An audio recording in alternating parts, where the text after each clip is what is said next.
আল্লাহওয়ালারাই মিলিয়ে দেন আল্লাহর ঠিকানা।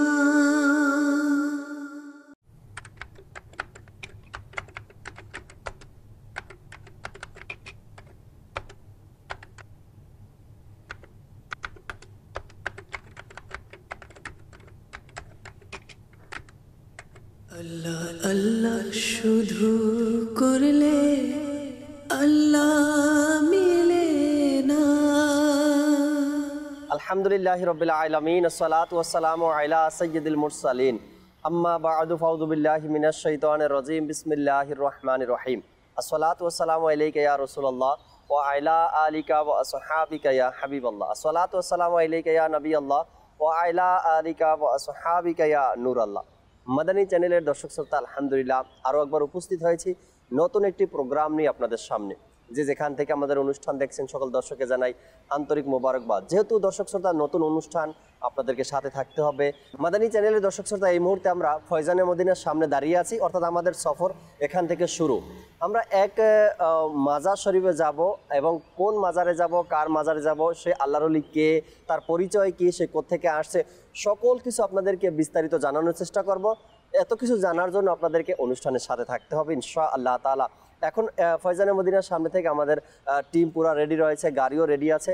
আমরা এখান থেকে সফর শুরু করব এবং আমাদের সাথে থাকবেন। প্রতিটা স্থান আপনাদেরকে দেখানোর চেষ্টা করব এবং কোথায় যাচ্ছি, কার মাজারে যাচ্ছি, ওই বুজুর্গ ব্যক্তির নাম এবং তার ইতিহাস, তার কারামত সম্পর্কে আপনাদেরকে জানানোর চেষ্টা করব। নবী রাহমাত সাল্লাল্লাহু তাআলা আলাইহি ওয়াসাল্লামের আলিশান ফরমান, যেখানেই থাকো না কেন আমার উপর দুরূদ শরীফ পাঠ করো, কেননা তোমাদের দুরূদ আমার নিকট পৌঁছে থাকে।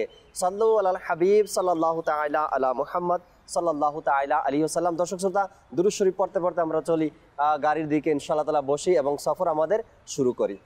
সাল্লাল্লাহু আলা মুহাম্মদ সাল্লাল্লাহু আলাইহি ওয়াসাল্লাম। আন্তর্জাতিক মাদানী মার্কাজ ফয়জানে মদিনা থেকে আমাদের যাত্রা শুরু হায়দ্রাবাদ শাহ আব্দুল লতিফ বিটাই রহমাতুল্লাহি তাআলার মাজারের উদ্দেশ্যে। আল্লাহ আল্লাহ শুধু করলে আল্লাহ মিলে না। আল্লাহওয়ালারাই মিলিয়ে দেন আল্লাহর ঠিকানা।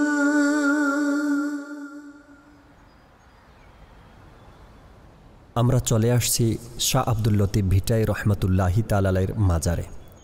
আপনাদেরকে জানাবো শাহ আব্দুল লতিফ ভিটাই রহমাতুল্লাহি তাআলার জীবনী সম্পর্কে এবং দেখাবো তার মাজারের কিছু দৃশ্য। মাদানী চ্যানেলের দর্শক শ্রোতা, পবিত্র মাজারে উপস্থিত হওয়ার আগে অজু করে যদি সম্ভব হয় সুগন্ধি লাগিয়ে নিন। দর্শক, সর্বপ্রথম যখন আমি মাজারের গেট দিয়ে প্রবেশ করি, সুন্দর পরিবেশ এবং অপরূপ দৃশ্য ছিল চোখের সামনে। দর্শক ও শ্রোতা, যখন আমি মাজারে প্রবেশ করলাম তখন মাজারের গম্বুজ, মিনার আর মনোরম দৃশ্য দেখে এই আল্লাহর ওলির জীবনী সম্পর্কে জানতে আরও আমার আগ্রহ বেড়ে গেল। আলহামদুলিল্লাহি রাব্বিল আলামিন, আসসালাতু ওয়াসসালামু আলা সাইয়্যিদিল মুরসালিন, আম্মা বা'দু, ফাউযু বিল্লাহি মিনাশ শাইতানির রাজীম, বিসমিল্লাহির রহমানির রহিম। আসসালাতু ওয়াসসালামু আলাইকা ইয়া রাসূলুল্লাহ ওয়া আলা আলিকা ওয়া আসহাবিকা ইয়া হাবিবাল্লাহ। আসসালাতু ওয়াসসালামু আলাইকা ইয়া নবিয়াল্লাহ ওয়া আলা আলিকা ওয়া আসহাবিকা ইয়া নূরাল্লাহ। মাদানী চ্যানেলের দর্শক শ্রোতা, আলহামদুলিল্লাহ আরও একবার উপস্থিত হয়েছি সত্যের দিশারি এই অনুষ্ঠান নিয়ে। যে যেখান থেকে আমাদের অনুষ্ঠান দেখছেন, দূরে কিংবা কাছে, সকল দর্শককে জানাই আন্তরিক মোবারকবাদ। আলহামদুলিল্লাহ রাব্বিল আলামিন, সত্যের দিশারি অনুষ্ঠানে আজকেও আরও একজন আল্লাহর ওলির দরবারে আমরা উপস্থিত হয়েছি। তার জীবনী সম্পর্কে আপনাদেরকে জানাবো, তার জন্ম কত সালে তাও জানাবো এবং তার কারামত সম্পর্কে আপনাদের কিছু জানানোর চেষ্টা করব এবং তিনি কোন শহরে কোথায় বসবাস করেন, তার নাম কি, বিস্তারিত আপনাদেরকে জানানোর আমরা চেষ্টা করব। আশা রাখি অনুষ্ঠানের সাথে থাকবেন। নবী রাহমাত শাফিয়ে উম্মাত সাল্লাল্লাহু তাআলা আলাইহি ওয়াসাল্লামের আলিশান ফরমান, যে ব্যক্তি আমার উপর দৈনিক 50 বার দুরূদ শরীফ পাঠ করবে, কিয়ামতের দিন আমি তার সাথে মুসাফা করব। সাল্লু আলাল হাবিব সাল্লাল্লাহু তাআলা আলা মুহাম্মদ সাল্লাল্লাহু তাআলা আলাইহি ওয়াসাল্লাম। সত্যের দিশারি এই অনুষ্ঠানে যাদেরকে আমরা দেখানোর চেষ্টা করছি আপনাদেরকে, যে সকল আউলিয়া কেরামদেরকে, সবাই কিন্তু নবী রাহমাত সাল্লাল্লাহু আলাইহি সাল্লামের উপরে দুরুদ সালাম পাঠে অভ্যস্ত ছিলেন। তারা দুরুদ সালামে বিশ্বাসী ছিলেন। যেখানে যে অবস্থাতে থাকতেন তারা নবী পাক সাল্লাল্লাহু আলাইহি সাল্লামের উপরে দুরুদ সালাম পাঠ করতেন। দর্শক, আজ আমরা এমন একজন আল্লাহর ওলির বা দরবার এসেছি বা মাজার এসেছি, তার নাম আপনাদেরকে বলি, এরপর ইনশাআল্লাহ তাআলা তার ব্যবহারের কিছু তাবারুক আপনাদেরকে দেখানোর চেষ্টা করবো আমরা ইনশাআল্লাহ তাআলা। শাহ আব্দুল লতিফ বিটাই রহমাতুল্লাহি তাআলাই এই আল্লাহর ওলির নাম। আপনারা হয়তো স্ক্রিনে তার মাজার শরীফ দেখছেন বা গম্বুজ দেখছেন। তার নাম শাহ আব্দুল লতিফ বিটাই রহমাতুল্লাহি তাআলাই। তার ব্যাপারে আমি স্থানীয় লোকজন থেকে জিজ্ঞাসা করলাম তার জন্মস্থান বা তার কর্ম কী ছিল, সে কেমন নেক বান্দা ছিলেন, কোন কোন আমলগুলো বেশি করতেন। তার যে জন্মস্থান ছিল মাটির যে পাহাড়ি এলাকা আছে, দর্শক শ্রোতা, মাটির পাহাড়ি এলাকায় তিনি ছোটোবেলা থেকেই বসবাস করেছেন, অর্থাৎ জন্ম তার মাটির পাহাড়ের এলাকায়। আর তার নামের পরে শাহ আব্দুল লতিফ বিটাই রহমাতুল্লাহি তাআলাই, এটাও যে কোনো কারণবশত বিটাই, দেখেন যেভাবে আমরা বলি শাহজালাল ইয়ামেনি রহমাতুল্লাহি তাআলা ইয়ামেন থেকে এসেছেন, কোনো না নামের পরে যে উপাধিগুলো থাকে তার কোনো না কোনো কারণ রয়েছে। আর এখানে যে আমরা উপস্থিত রয়েছি তার অনেকগুলো তাবারুকের কথা আমি শুনেছি। ইনশাআল্লাহ তাআলা আমি নিজেও জিয়ারত করব আর আপনাদেরকেও জিয়ারত করাবো, সাথেই থাকতে হবে কিন্তু ইনশাআল্লাহ তাআলা।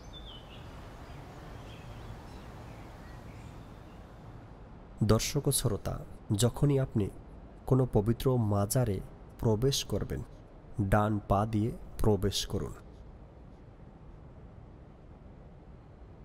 এই মাজারে দেশ ও বিদেশ থেকে হাজার হাজার আশেকানে আউলিয়া দূর দূরান্ত থেকে উপস্থিত হয় এবং নিজের মানত পূরণ করে। এই আউলিয়া কেরামের ওসিলা দিয়ে আল্লাহ তাআলার দরবারে দোয়াও করেন। মাদানী চ্যানেলের দর্শক ও শ্রোতা, এখন যাব আপনাদের নিয়ে শাহ আব্দুল লতিফ বিটাই রহমাতুল্লাহি তাআলার ব্যবহারের বিভিন্ন তাবারুক জিয়ারত করানোর জন্য।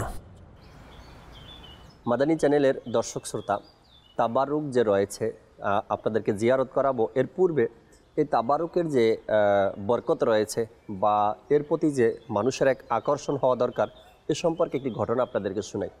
আল্লাহ তাবারক ওয়া তাআলার নেক বান্দি হযরত সাইয়্যিদাতুনা মরিয়ম রাদিয়াল্লাহু তাআলা আনহার যে ইবাদতখানা ছিল, সেখানে একবার হযরত ইব্রাহিম আলাইহিস সালাতু ওয়াস সালাম উপস্থিত হলেন। আর তিনি উপস্থিত হয়ে দেখেন সেখানে অমৌসুম ফল, যে ফল এই দিনে পাওয়া যায় না, তেমন একটা ফল সেখানে ছিল। যেমন ধরেন গিয়ে যদি আমরা বাংলাদেশের হিসাবে বলি, কুল যে রয়েছে, বড়ই হয়তো বা 12 মাস পাওয়া যাবে কিন্তু একটা সিজন থাকে, বা তাল গাছের তাল 12 মাস পাওয়া যাবে কিন্তু একটা সিজন আছে।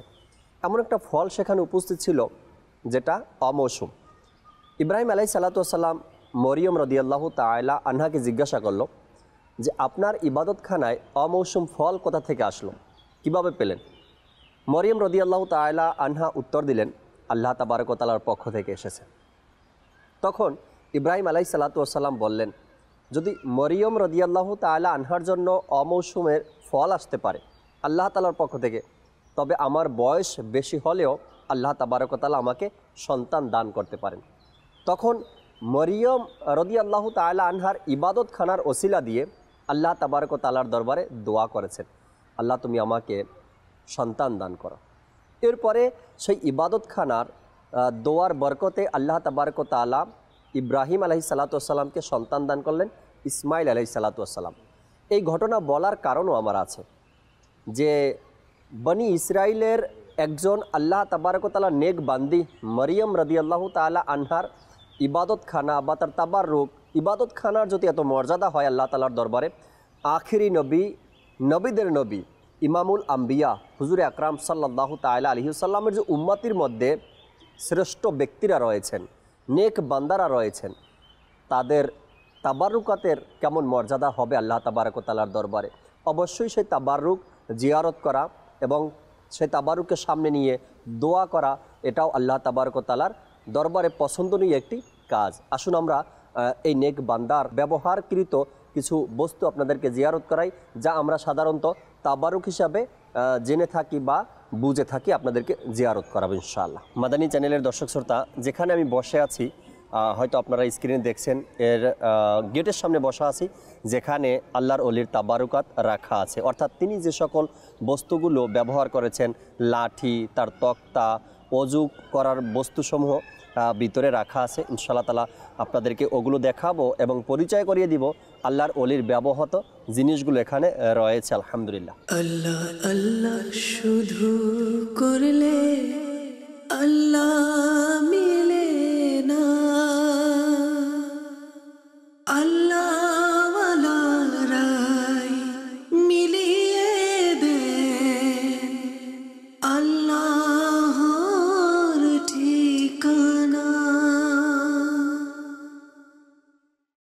মাদানী চ্যানেলের দর্শক শ্রোতা, আলহামদুলিল্লাহ, দাওয়াত ইসলামীর বরকতে বিভিন্ন জায়গায় যাওয়ার সুযোগ হয় এবং আল্লাহ তাবারক ওয়া তাআলা নেক বান্দাদের ব্যবহারের কিছু জিনিসপত্র তাবাররুক জিয়ারত করার তৌফিক আল্লাহ দান করেছেন। আজ যেখানে আমি দাঁড়িয়ে আছি, শাহ আব্দুল লতিফ বিটাই রহমাতুল্লাহি তাআলা যে আমি বলবো এক নিয়ামতের স্থান। আলহামদুলিল্লাহ, কিছু দৃশ্য আপনাদেরকে দেখাবো আমার যা এখানে এসে অনুভব হয়েছে। দর্শক শ্রোতা, আব্দুল লতিফ বিটাই রহমাতুল্লাহি তাআলা যিনি হাত পাখা ব্যবহার করতেন, সেই হাত পাখা এটা দেখেন।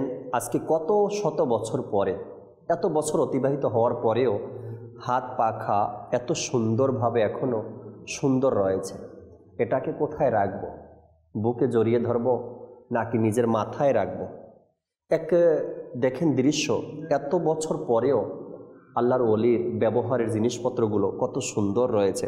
আমি জানি না এটা কি দিয়ে তৈরি করা হয়েছে, খুবই সুন্দর ডিজাইনও, এবং এতদিন পরেও এটার বরকত এখন পর্যন্ত মানুষ নিচ্ছে। আর এটা তিনি নিজ হাতে ব্যবহার করতেন। নেক বান্দার হাত এখানে লেগেছে, তো এটাতে তো মনে চায় বারবার চুমু খেতে, কেননা এখানে শাহ আব্দুল লতিফ বিটাই রহমাতুল্লাহি তাআলার হাত এখানে লেগেছে। আল্লাহ তাবারক ওয়া তাআলা এই নেক ওলির সাদকায় আমাদেরকে মাফ করে দিক, ক্ষমা করে দিক। আরেকটা বিষয় দর্শক শ্রোতা, এখানে যে লাঠি দেখছেন আপনি, লাঠি মোবারক এটা, কেননা এটা যখন কোনো নেক আউলিয়া কেরামের সংস্পর্শ পেয়েছে, এটা তো এখন মোবারক হয়ে গিয়েছে। এই লাঠি মোবারকটাও শাহ লতিফ বিটাই রহমাতুল্লাহি তাআলা তিনি ব্যবহার করেছেন। এটার উপর ভর দিয়ে তিনি ওঠা বসা করছেন, হাঁটছেন। আর লাঠির যে অবস্থা, এটা দেখে বোঝা যায় যে তার হাইট কেমন ছিল, তিনি উচ্চতা কেমন ছিলেন। আলহামদুলিল্লাহ। আর এই লাঠির উপরেও তিনি হাত রেখেছেন।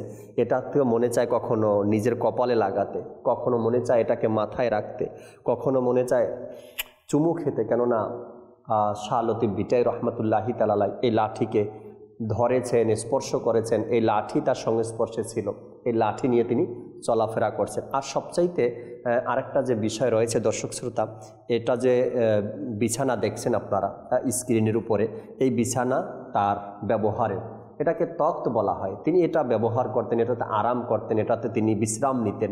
এই তার বিছানা। আল্লাহ তাবারক ওয়া তাআলা নেক ওলিদের সংস্পর্শ তো আমরা পাইনি, তার জীবনী আমরা শ্রবণ করি, কিন্তু তার ব্যবহারের বিছানা, হাত পাখা আর লাঠি, এটা অনেক বড় নেয়ামত।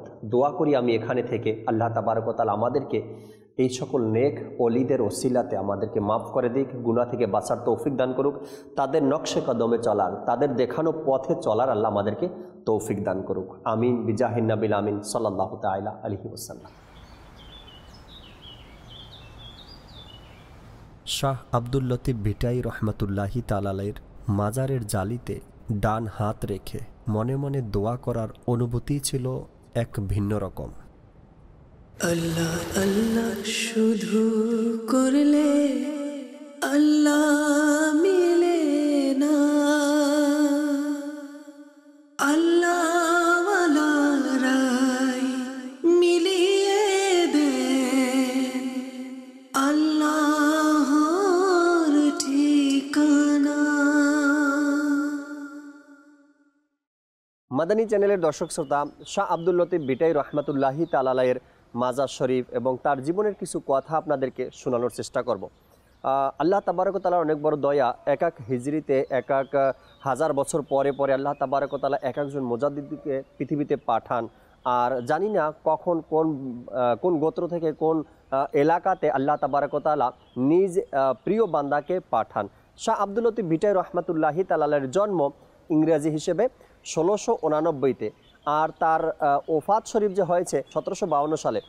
আর সফর মাসের 14 তারিখে তার উরুস মোবারক। যেহেতু সে সফর মাসে ওফাত গ্রহণ করেছেন আর সফরের 14 তারিখে তিনি ওফাত গ্রহণ করেছেন, ওই হিসাবে প্রতি বছর সফর মাসের 14 তারিখে তার উরুস মোবারক আশেকানে আউলিয়া ধুমধামের সাথে খুব আয়োজনের সাথে উদযাপন করে থাকে। আলহামদুলিল্লাহ রাব্বিল আলামিন। তার একটি কারামত আপনাদেরকে শোনানোর চেষ্টা করব আমি, যা আমি এখানের স্থানীয় লোকদের থেকে শুনেছি আর সেটাই আপনাদেরকে শোনানোর চেষ্টা করব। এবং তার জীবনী যে কিতাবের মধ্যে লেখা রয়েছে ওই কিতাবের মধ্যেও এই কারামতগুলো পাওয়া যায়। তিনি রহমাতুল্লাহি তাআলাই যখন ঘরে আসলেন, তার মা তাকে জিজ্ঞাসা করলেন, বললেন, তুমি তো সবাইকে উপকার করো, সবার সাথে ভালো আচরণ করো, কিন্তু তুমি আমার কোনো উপকার করো না। তখন শাহ আব্দুল লতিফ ভিটাই রহমাতুল্লাহি তাআলাই বললেন, কেন? আমি তো আপনার উপকার করি, যেভাবে করে অন্যান্য মানুষ আমাকে কাজের কথা বলে বা হেল্প করি, সহযোগিতা করি, আমি আপনার কাজেও সহযোগিতা করি। তার মা বললেন, কই, আমি তো দেখি না তুমি আমার কোনো কাজে সহযোগিতা করো। মা সন্তানের কথা হচ্ছিল। তখন শাহ আব্দুল লতিফ ভিটাই রহমাতুল্লাহি তাআলাই বললেন, একবার মনে করে দেখেন, আপনি অনেক ঝড় তুফান হয়েছিল আর আপনি বসে পাড়া প্রতিবেশীর সাথে কথা বলছিলেন, যখন সবাই চলে গেল আর আপনি একা কান্নাকাটি শুরু করলেন, তখন আমি আপনার হাত ধরে ঘরে নিয়ে আসছি। তো আব্দুল লতিফ ভিটাই রহমাতুল্লাহি তাআলাই এ কথা বলার পরে তার মাও চিন্তা করতে লাগলেন, কবের ঘটনা, এটা কিভাবে হলো, কখন হলো। এটা আল্লাহর ওলি শাহ আব্দুল লতিফ ভিটাই ভালো জানেন যে কখন কবে এই ঘটনা ঘটেছে।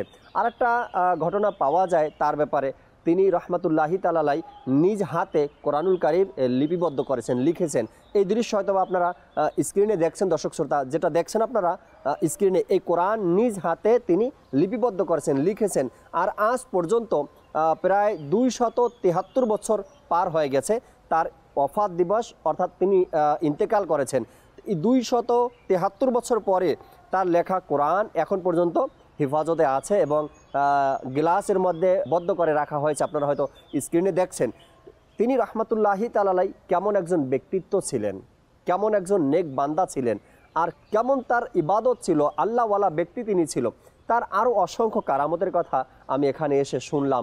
যেহেতু সে হায়দ্রাবাদের একটি ছোট্ট এরিয়া বিটশা, আর এখানেই তার মাজার শরীফ। আর এখানে যখন আসলাম, উপস্থিত হলাম, তার ব্যাপারে অনেক কথা শুনলাম, অনেক কিছু জানলাম। আল্লাহ তাবারক ওয়া তাআলার অনেক বড় দয়া, দাওয়াত ইসলামের সদকায় অনেক কিছু জানার এখানে সুযোগ হয়েছে। আপনাদেরকে তার লেখা কোরআন ইনশাআল্লাহ দেখানোর চেষ্টা করছি আমরা, আর তার মাজারের ভিতরের কিছু দৃশ্য দেখাবো। আরেকটা বিষয়, এটাও তার কারামত আমরা বলতে পারি, তার যে ঘরের মধ্যে তিনি যেখানে আরাম করতেন, অথবা এখন যেখানে তার ব্যবহারের জিনিসপত্র রাখা হয়েছে, তার বিছানা, তার হাত পাখা, তার লাঠি, এই ঘরে যখন আমি গেলাম তখন এখানের স্থানীয় লোকরা বললেন বা তার মাজারের খাদিমরা বললেন, এই ঘরে তারা প্রতি বৃহস্পতিবার দিন একটা লোটাতে, একটা পাত্রে পানি রাখেন আর মেসওয়াক রাখেন। আমি শুনে অবাক হয়ে গেলাম, একজন ব্যক্তি, একজন আল্লাহর ওলিদের কারামত কেমনভাবে প্রকাশ পায়। প্রতি বৃহস্পতিবার রাত্রে একটা পাত্রে পানি রাখা হয় এবং মেসওয়াক রাখা হয়। আর যারা এটা করেন তারা বলেন যে এগুলো ব্যবহার হয় প্রতিদিন সকালবেলা, অর্থাৎ শুক্রবার সকালে যখন আমরা আসি পরিষ্কার করার জন্য, এই পাত্রের পানি থাকে না আর মেসওয়াক ভিজা থাকে, অর্থাৎ তারা বললেন এটা আমরা রাখি এ কারণে ব্যবহার হয়। তো আমি শুনে কতটা খুশি যে এমন একজন আল্লাহর ওলির দরবারে আসলাম যার প্রতি বৃহস্পতিবার মেসওয়াক রাখা হয় আর পানি রাখা হয় তার রুমের মধ্যে, যেখানে তার বিছানা এখনও আছে, আর সেটা ব্যবহার হয় বলে তারা সাক্ষ্য দিয়েছেন এগুলো ব্যবহার হয়। এই আল্লাহ তাআলার ওলিদের কারামত হক এবং সত্য আমাদেরকে মানতে হবে। যারা মানতে পারে তারাই কামিয়াবির পথ খুঁজে পায়, যারা মানতে পারে না তারা দুর্ভাগা, তারা পথভ্রষ্ট হয়ে যাবে। আল্লাহ তাআলা আমাদেরকে বোঝার তৌফিক দান করুক। আমিন বিজাহিন নাবিল আমিন সাল্লাল্লাহু তাআলা আলাইহি ওয়াসাল্লাম। আল্লাহ আল্লাহ শুধু করলে আল্লাহ মিলে না, আল্লাহওয়ালারাই মিলিয়ে দেন আল্লাহর ঠিকানা। মাদানী চ্যানেলের দর্শক শ্রোতা, আজ যে মাজার শরীফে আমরা অনুষ্ঠান করার জন্য আসছি, শাহ আব্দুল লতিফ ভিটাই রহমাতুল্লাহি তাআলাই, এনার বংশধর, খুবই চমৎকার একটি ঘটনা। আমরা গাউসে পাকের বংশের কথা শুনলাম, অন্যান্য আউলিয়া কেরামের জীবনী আমরা শ্রবণ করি এই অনুষ্ঠানে। আর আজ যার অনুষ্ঠান আমরা রেকর্ডিং করছি বা যার জীবনী শ্রবণ করছি, শাহ আব্দুল লতিফ ভিটাই রহমাতুল্লাহি তাআলাই, তার দাদার নাম ছিল আব্দুল করিম রহমতুল্লাহি তাআলা। লকাব বা টাইটেল আরও আছে, উপাধি আরও আছে, আমি সংক্ষিপ্ত বললাম আব্দুল করিম রহমতুল্লাহি তাআলা। আর এনার বংশ চলতে চলতে আলহামদুলিল্লাহ আল্লাহ তাআলার দয়া আলী রাদিয়াল্লাহু তাআলা আনহুর বংশের সাথে মিলিত। অর্থাৎ এই যে শাহ আব্দুল লতিফ বিটাই রহমতুল্লাহি তাআলা, এনার যে ধারাবাহিকভাবে বংশধর আসছে আলী রাদিয়াল্লাহু তাআলা আনহু থেকে আসছে। আর যার ব্যাপারে আমার নবী করিম সাল্লাল্লাহু আলাইহি সাল্লাম বলেছেন আলী হলেন বিলাদাতের দরজা, তার হাতে হুকুমত। আর তার বংশধর থেকে এই মহান ব্যক্তি শাহ আব্দুল লতিফ বিটাই রহমতুল্লাহি তাআলা। যারা আসেন এখানে তারা বলেন এখানে এসে হজের জন্য দোয়া করা, উমরার জন্য দোয়া করা, সন্তানের জন্য দোয়া করা বা নিজের পরিবার পরিজনের জন্য দোয়া করা, আল্লাহ তাবারক ওয়া তাআলা তাদের দোয়া কবুল করতে হবে। মনের আশা, মনের ইচ্ছা পবিত্র থাকতে হবে, সাফ থাকতে হবে। যদি আমাদের চাওয়া পাওয়া, আমাদের মনের নিয়ত বা আমাদের চাওয়া পবিত্র হয়, পাক হয়, তবে আল্লাহ তাবারক ওয়া তাআলা এই নেক আউলিয়া কিরামের সাথে ইনশাআল্লাহ তাআলা আমাদের দোয়া কবুল করে নেবেন। মাদানী চ্যানেলের দর্শক শ্রোতা, আমরা হয়তো বা মাজারের ভিতরে বা অনেক কিছু দৃশ্য আপনাদেরকে দেখাতে পারি না, কেননা আমাদেরও একটা সিস্টেম রয়েছে। এখন দেখুন এখানে হাজার হাজার মানুষ দৈনিক উপস্থিত হয়। আচ্ছা, এটা উরুসের সময় নয়, এটা অন্য সময় আমরা আসছি। এখন তার উরুস না, তার উরুস সফর মাসের 14 তারিখে, কিন্তু আমরা অন্য সময় আসলাম, অসময় আসলাম, তারপরেও প্রতিদিন হাজার হাজার মানুষের এখানে উপস্থিতি দিই। আমাদের মধ্যে অনেকের অনেক ধারণা থাকে, বলে কি বাংলাদেশের বাহিরে অন্য কোনো রাষ্ট্রে মাজার শরীফের জিয়ারত হয় না বা মাজার শরীফে যাওয়া হয় না। একবার আপনি বের হয় দেখেন, ভালো নিয়ত অন্তরে নিয়ে বের হয় দেখেন, আল্লাহ তাবারক ওয়া তাআলা নেক বান্দারা পৃথিবীর আনাচে কানাচে আরাম করছে, আর আশেকানে আউলিয়া তাদের মাজারে উপস্থিত হচ্ছেন, তাদের থেকে ফয়েজ ও বরকত অর্জন করছেন। আলহামদুলিল্লাহ, আমি আমার জায়গা থেকে আপনাদেরকে দাওয়াত দিব, আপনি যেই রাষ্ট্রে থাকেন না কেন, প্রবাসে থাকেন না কেন, যে দেশে থাকেন না কেন, যে অবস্থাতে থাকেন না কেন, একটু ঘুরেন। আপনার আশেপাশে অনেক মাজার শরীফ পাবেন, জিয়ারত করুন, তাদের কাছে যান, দোয়া করুন, দেখবেন অন্তর থেকে আপনার এই শব্দটাই বের হবে, আল্লাহ তাআলার দয়া, এখানে এসে হৃদয়ের প্রশান্তি পাওয়া গেছে। আলহামদুলিল্লাহ, দাওয়াত ইসলামী এটাই শিক্ষা দেয়। কেবলা শাইখে তরিকাত আমির আহলে সুন্নাত দামাত বরকাতুহুল আলিয়া বলেন, যখন তোমরা কোনো কাজের মধ্যে আটকে যাও, অর্থাৎ কোনো কাজ মনে হয় খুব প্রবলেম হয়ে গেছে বা সমস্যা হয়ে গেছে, আল্লাহর ওলিদের দরবারে হাজিরা দাও, দোয়া করো, আল্লাহ চায় কি তাদের ওসিলায় আমাদের কাজগুলো সহজ হয়ে যাবে। আল্লাহ তাবারক ওয়া তাআলা আমাদেরকে বোঝার আর আমল করার তৌফিক দান করুক। ফয়জানে আউলিয়া আল্লাহ তাআলা আমাদেরকে দান করুক ইনশাআল্লাহ তাআলা। আরও অনেক মাজারাত আপনাদেরকে দেখাবো, জিয়ারত করাবো, সাথে থাকবেন ইনশাআল্লাহ তাআলা। দর্শক, মাজার শরীফ জিয়ারতের শেষে যখন আমাদের কাফেলা বিদায় নিবে, কান্না জড়িত চোখ নিয়ে শেষবারের মতো মাজারের গম্বুজ দেখা। দর্শক ও শ্রোতা, এই পবিত্র আউলিয়া কিরামের জীবনী থেকে আমরা কি শিখতে পারলাম? অনেক কিছু শিখার রয়েছে, অনেক কিছু বোঝার রয়েছে, আর আমল করারও রয়েছে।